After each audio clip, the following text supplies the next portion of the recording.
मालिक साहिब और नौकरानी। हिस्सा ओल, खामोशी के अंदर जलता हुआ शहर।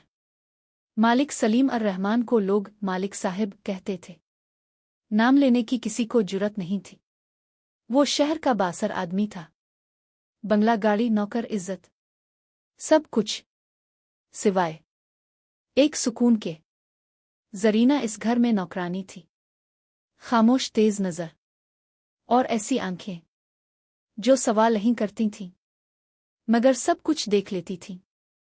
वो बोलती कम थी लेकिन इसकी मौजूदगी कमरे में वज़न पैदा कर देती थी।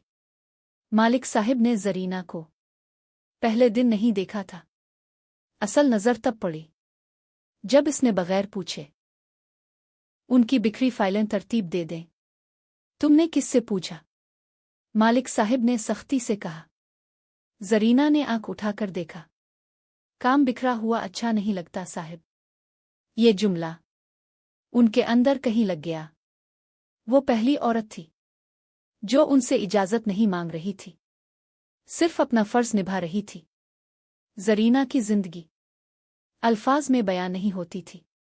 बॉब शराबी, माँ कब्र में, और वो लोगों के घरों में अपनी इज्जत छोड़कर रोटी कमाती थी।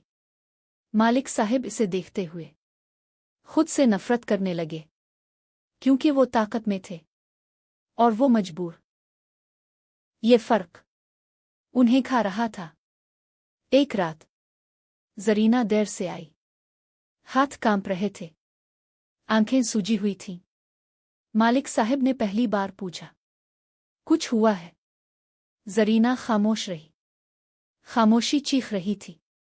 अगले दिन मालिक साहिब ने शहर के थाने में एक फोन किया, बगैर नाम लिए, बगैर सवाल किए। जरीना को कुछ ना बताया गया, लेकिन इसके महल्ले में वो आदमी दोबारा नजर नहीं आया। ये एहसान था, इख्तियार का नशा। मालिक साहिब खुद नहीं जानते थे, लेकिन जरीना जान गई थी। ये आदमी बाकी मर्दों जैसा नहीं। इस दिन के बाद घर में खामोशी बदली हुई थी। वो खामोशी जो बोलने के करीब हो, और यही कहानी की शुरुआत थी। लोग कहते हैं हदें हिफाजत के लिए होती हैं, लेकिन कुछ हदें इंसान को कैद कर लेती हैं। मालिक साहिब और जरीना इसी हद के दो अलग किनारे थे। एक दिन जरीना बीमार हो गई। मालिक साहिब ने डॉक्टर बुलाया। नौकरानी के लिए डॉक्टर बुलाना इस घर में कभी नहीं हुआ था।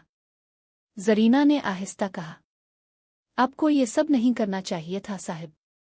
मालिक साहिब ने जवाब नहीं दिया, क्योंकि वो खुद भी यही सोच रहे थे। शहर में बातें शुरू हो गईं।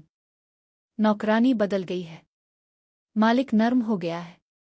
ये दोनों बातें सच थीं और खतरनाक भी। जरीना ने एक रात कहा, लोग मुझे आपकी वजह से नहीं, अपनी कमजोरी की वजह से देखते हैं। ये जुमला मालिक साहिब को तोड़ गया। वो पहली बार समझे कि मोहब्बत ताकत नहीं, जिम्मेदारी मांगती है, और वो इस जिम्मेदारी के काबिल नहीं थे। जरीना ने नौकरी छोड़ने का फैसला किया, बगैर लड़ाई, बगैर इल्जाम, बस खामोशी से। मालिक साहिब ने रोका नहीं, क्योंकि अगर वो रोकते तो ये मोहब्बत नहीं, मलकियत होती। सालों बाद एक एनजीओ की तकरीब में मालिक साहिब ने जरीना को देखा। वो अब नौकरानी नहीं थी।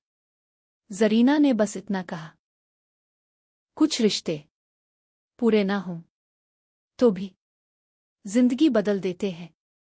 और मालिक साहिब पहली बार मुस्कराए। सच